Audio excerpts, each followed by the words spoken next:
अस्सलाम वालेकुम। न था मैं तो खुदा था, न होता मैं तो खुदा होता। डुबोया मुझको होने ने, न होता मैं तो क्या होता। बहुत मुश्किल शेर है ये। इतने आप मतलब देखेंगे इंशाल्लाह इतने मेरा लाइव पूरा हो चुका होगा। आज बहुत दिन बाद मैं अपने फेसबुक पे लाइव आई हूँ। हालांकि मैं बहुत कम अब लाइव आती हूँ, बहुत छोटी छोटी सी रील्स बनाकर समाज को थोड़ा अवेयर कराने की कोशिश करती हूँ। लेकिन बहुत सारी ऐसी बातें हैं, बहुत सारे ऐसे चुपते हुए सवाल हैं जो हमारा भी जमीर को झंझोड़ते हैं। भारत और भारत की पॉलिटिक्स और उसके बीच खड़ा हुआ मुस्लिम समाज जो एक 20% यहाँ पर अपना एक वजूद रखता है। और ये वाली बात मैं नहीं कह रही।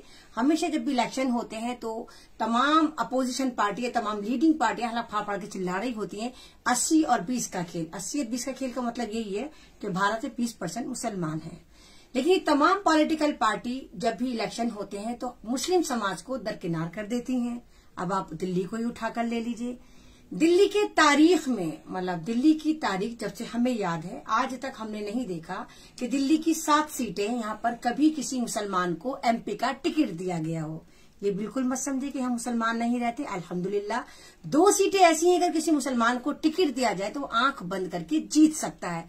यही डर कांग्रेस को रहता है, यही डर कहीं ना कहीं केजरीवाल को रहा, यही डर कहीं ना कहीं बीजेपी को रहता है कि अगर हमने इन 2 सीटों पर मुसलमान को टिकट दे दिया तो कहीं दिल्ली से भी 2 मुसलमान पार्लियामेंट में ना चले जाएं। हमें याद है, वो जमाना भी याद है जब तमाम दिग्गज मुसलमानों के नेताओं ने, लीडरों ने बाकायदे प्रोटेस्ट करा था और कहा था कि दिल्ली से भी किसी मुसलमान को एमपी का टिकट दिया जाए। और रिजल्ट नीलबटा सन्नाटा। उनको लगा कि ज्यादा प्रोटेस्ट करेंगे तो हम ही पार्टी से बाहर ना फेंक दिए जाए, तो उन्होंने अपनी सीट बचाई और खामोश होकर बैठ गए। और रिजल्ट यही है कि ओखला की सीट जहां पर एमपी का टिकट मिला है और जिस कम्युनिटी को मिला है, जिनको भी मिला है, मात्र 35 से 40 हजार उनके वोट हैं। और यहाँ पर 7 से 8 लाख मुस्लिम वोट है, लेकिन मुसलमानों को टिकट नहीं दिया गया। तो ये चीज दर्शाती है कि मुसलमान सिर्फ या तो दरिया बिछा रहा है, मुसलमान सिर्फ या तो झंडे ढो रहा है, मुसलमान सिर्फ हिकमत अमली से काम ले रहा है। मुसलमान से अगर कोई भी बात करो तो मुसलमान कहता है नहीं नहीं नहीं नहीं, हम सेकुलर मुसलमान हैं, हम मुस्लिम मुसलमान नहीं। भारत में कोई मुस्लिम समाज लीड नहीं करता, इस्लामिक सरकार नहीं है। और जब बात असदुद्दीन ओवैसी की आती है, जब असदुद्दीन ओवैसी कोई बात कहते हैं तो तमाम मुसलमान अपना सीना चढ़ा करके कहते हैं भाई ये अपना रीलें वायरल होती हैं, छोटी छोटी क्लिप्स वायरल होती है, स्टेटस पे चमकाया जाता है, अरे वाह हमारे ओवैसी साहब ने क्या बात बोली। लेकिन वहीं जब ओवैसी साहब ये कहते हैं कि पार्टी को मजबूत करिए, कयादत को मजबूत करिए, हमारे नुमाइंदे अपने नुमाइंदों को पार्लियामेंट तक पहुंचाइए, तो यही मुसलमान जो भारत का मुसलमान है कहता नहीं हम सेकुलर मुसलमान हैं, अगर हमने ओवैसी साहब को वोट दे दिया तो बीजेपी आ जाएगी। सवाल ये समझ में नहीं आता कि भारत का 20% मुसलमान, जो मेरा ख्याल से 27% मुसलमान मेरी नजर में है, क्या उसने ठेका उठा रखा है, कोई साइन कराया, एग्रीमेंट साइन कराया अपोजिशन के साथ कि भारतीय जनता पार्टी को हमने ही हराना है। भाई हमने क्यों हराना है भारतीय जनता पार्टी को? क्या भारतीय जनता पार्टी सिर्फ मुसलमानों को प्रॉब्लम है? क्या रोजगार की प्रॉब्लम मुसलमानों को है? क्या महिलाओं की बेहुमती मुसलमानों की हो रही है? क्या जिस तरह के हालात देश में कारोबार बैक टू बैक खत्म करे जान वो सारे मुसलमानों के हैं? नहीं।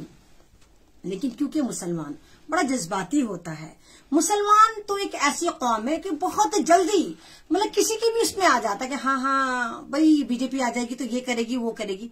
बीजेपी आती है या बीजेपी नहीं आती ये हमारा ठेका नहीं, क्योंकि अभी भी भारत का मुसलमान 90% मुसलमान जो है उस स्ट्रीम धारे में नहीं है, ना तो गवर्नमेंट जॉब में है, ना फौज में है, ना सरकार में है, ना पार्लियामेंट में। समझ में नहीं आता तमाम पार्टियां फिर भी मुसलमानों के ड्रावे क्यों देती हैं।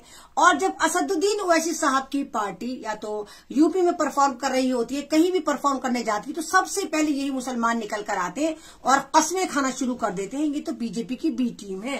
और कहते हैं कि हाँ हमें पूरा पता ये आरएसएस के साथ काम करती है। वो तो बहुत अच्छी बात करी असदुद्दीन ओवैसी साहब ने कि उन्होंने कहा कि जो भी मुसलमान भाई या बहन ये कहता है कि मीम पार्टी बीजेपी की बी पार्टी है, वो अपना पासपोर्ट उठाए, मेरे साथ खाने काबा चले, वहां पर कसम खाए और मैं भी खाने काबा का गिलाफ पकड़ के कसम खाता हूं कि मैं बीजेपी की बी टीम नहीं हूं। आज तक एक चुनिया का बच्चा नहीं आया निकलकर जो वाली बात कहे कि हाँ हम जाने को तैयार हैं और कसम खाने को तैयार हैं।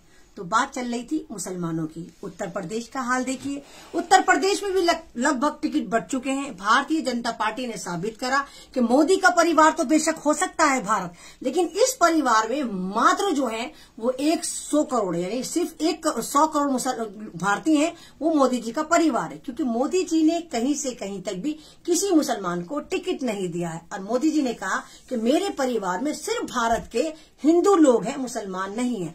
तो ये परिवार भी आधा अधूरा है। आप दूसरी पार्टियों की तरफ आ जाते हैं, दूसरी पार्टियों की भी लिस्ट आ गई, वहां पर भी मुसलमानों को बिल्कुल इग्नोर करा गया। सिर्फ ये डरावा दिया गया है कि अगर हम तुम्हें वोट दे देंगे तो बीजेपी जीत कर आ जाएगी, इसलिए तुम हमें वोट दो। कमाल की बात यह है कि बिहार में 2% दलित हुकूमत बना लेते हैं, उत्तर प्रदेश में 10-12%, 7-8% यादव वो सरकार बना लेते हैं, बिहार के यादव सरकार बना लेते हैं। लेकिन जो मुसलमान इतनी भारी तादाद में है, वो सरकार तो बनाना बहुत दूर की बात है, पार्लियामेंट तक नहीं जा पाते। वजह यही है कि आप लोगों के जो रहनुमा होते हैं, आप लोगों के जो लीडर होते हैं, उनको खरीद लिया जाता है और आपको भेड़ बकरियों की तरह लगा दिया जाता है कि आपने किधर वोट डालना है, आपने किधर वोट डालना है। लेकिन आप ये सवाल नहीं करते कि मुसलमान क्यों नहीं जा सकता पार्लियामेंट में, मुसलमान विधानसभा में क्यों नहीं जा सकता, मुसलमान सरकार में रोल क्यों नहीं अदा कर सकता। सिर्फ मुसलमान जो है वो दरिया बिछाएगा, सिर्फ मुसलमान झंडे ढोएगा, सिर्फ मुसलमान कार्यकर्ता बना के दूसरी पार्टियों के लीडरों को हार पहनाएगा।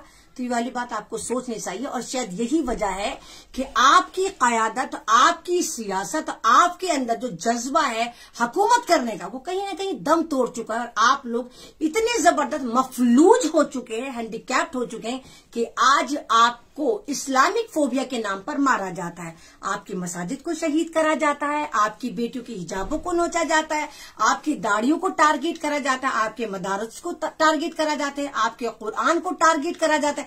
लेकिन जिस वक्त ये हो रहा होता है, वो तमाम अपोजिशन पार्टी जिनके आप झंडे ढो रहे होते हैं, वो आपके आगे नहीं आती, वो आपके लिए खड़ी नहीं होती, वो आपके लिए आवाज नहीं उठाती। कमाल की बात तो ये है ना, आप ये देखिए कि जितने राज्यसभा में होते हैं वो तमाम उच्च कोटि के लोगों को राज्यसभा से पहुंचा दिया जाता है। वहां कोई मुसलमान नहीं होता, बहुत बहुत माइनर होता है एक आध मुसलमान को पहुंचा दें।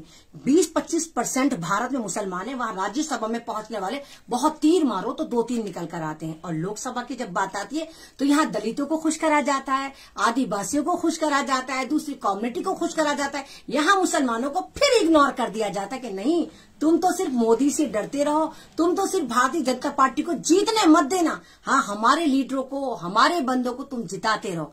तो यहाँ मुसलमानों को सोचना चाहिए कि आप किस तरफ है, भारत में आपका वजूद किस तरफ है, भारत में आपकी जनसंख्या किस तरफ है, भारत में आपका डेवलपमेंट किस तरफ है, आपके स्कूल, आपके नौजवानों का रोजगार किस तरफ है।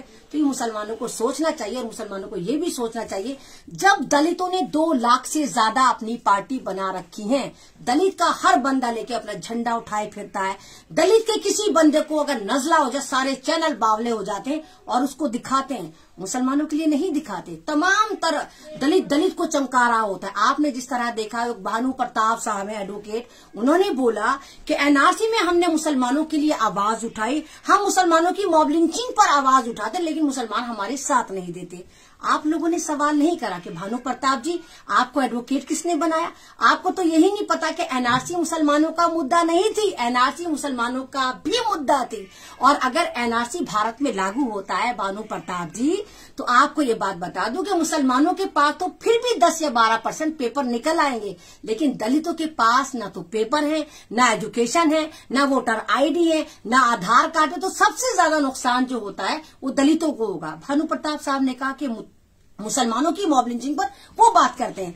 भानु प्रताप जी अभी कानपुर में 2 दलित लड़कियों को, माइनर दलित लड़कियों को गैंग रेप करके, जिस बंदे ने रेप करा था, एक ही आदमी ने 2 दलित बहनों से रेप करा और उन्हें पेड़ पर लटका दिया।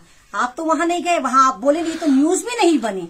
तो आप तो अपनी कम्युनिटी के लिए बात नहीं करते, लेकिन आप मुसलमानों की बात करते कि मुसलमान आपके साथ आए। और जब जिस वकील के साथ आप चल रहे हैं वो भी मुसलमान ही है, जिन्होंने आपको चमकाया, जितने चैनल वालों को आप बुलाते हैं कि आइए हम प्रेस कॉन्फ्रेंस कर रहे हैं, वो भी मुसलमान है। तो इन लोगों से आपको सीखना चाहिए कि जिन लोगों को आपने चमकाया, जिन लोगों को आपने वहां तक पहुंचाया, आपने घर घर पहुंचाया, आज वही आपकी पीठ में खंजर घोंप रहे हैं। वो एक हो चुके में आपके नाम पर आपने इनको शाहीन बाग में, आपने एनआरसी में इन लोगों को बुलवाया, इन लोगों को चमकवाया, इंटरनेशनल बताया कि ये लोग आपके साथ खड़े हुए, जबकि संविधान भारत का था जो खतरे में था, मुसलमानों का संविधान नहीं था।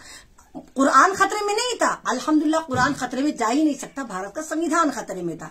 तो मुसलमान जिस दिन ये वाली बात सोचने लग जाए, मुसलमान जिस दिन ये वाली बात समझने लग जाए कि हमारा भला क्या है, हम लोग क्यों नहीं एक हो सकते, हम क्यों नहीं 4 लोग एक ही दस्तरखान पर बैठ के खाना खा सकते, आप लोग तो एक दूसरे की टांग खींचने पे लगे, बस ये बंदा ऊपर ना चला जाए, बस ये बंदी ऊपर ना चले जाए, इसको नीचे गिराना है, उसके बदले में कोई भी ऊपर चले जाए।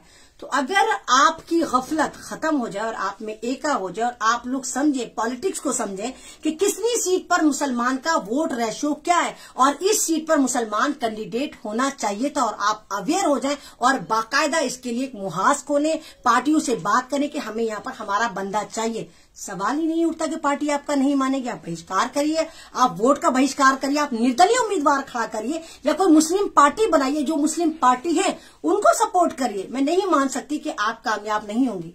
कामयाबी और नाकामी आपके अंदर का जज्बा है। जिस दिन आप सोच लें कि आप ये काम कर देंगे तो आप यकीन करिए आधा काम आपने जब ही कर दिया जब आपने नीयत करी कि ये काम मैं कर लूंगा, और अगर आप सोचेंगे मैं ये काम नहीं करूंगा तो वो काम नहीं होता है। तो जिस तरह इस वक्त भारत में इलेक्शन का बुलबुल बज चुका है और मोदी जी अपना परिवार जो 100 करोड़ का उठाए फिर रहे, जिसमें मुसलमान कहीं से कहीं तक नहीं है और मुसलमान गाफिल है झंडे उठाने में, दरिया बिछाने में, दूसरे लोगों को हार पहनाने में। अगर मुसलमान भी अवेयर हो जाए और अपना वोट प्रतिशत जाकर गूगल पर देखे, इलाके में देखे, ब्लू मैप पर देखे कि कहां कहां मुसलमान है और हमारे कैंडिडेट, हमारी रहनुमाई, हमारी कयादत कहां खड़ी है, तो यकीन जाने के भारत का मुस्तकबिल भारत के मुसलमानों के लिए बदल सकता है। ये जो इस्लामिक फोबिया नाम का कीड़ा भारत में घुस चुका है ये बहुत जल्दी खत्म हो जाएगा। लाइव अच्छा लगता है तो उसको शेयर करिए, और कोई बात ऐसी है जो आपको बुरी लगी हो, कोई लफ्जों में मेरे कुछ तजाद रहा हो, उल्टा सीधा मैंने बोल दिया हो, क्योंकि मैं भी इंसान हूं, तो उसके लिए माफी। और इंशाल्लाह जिंदगी रही आपसे फिर मुलाकात होगी और इसी तरह एक हकीकत पर मुबनी कड़वे लाइव के साथ। अल्लाह हाफिज।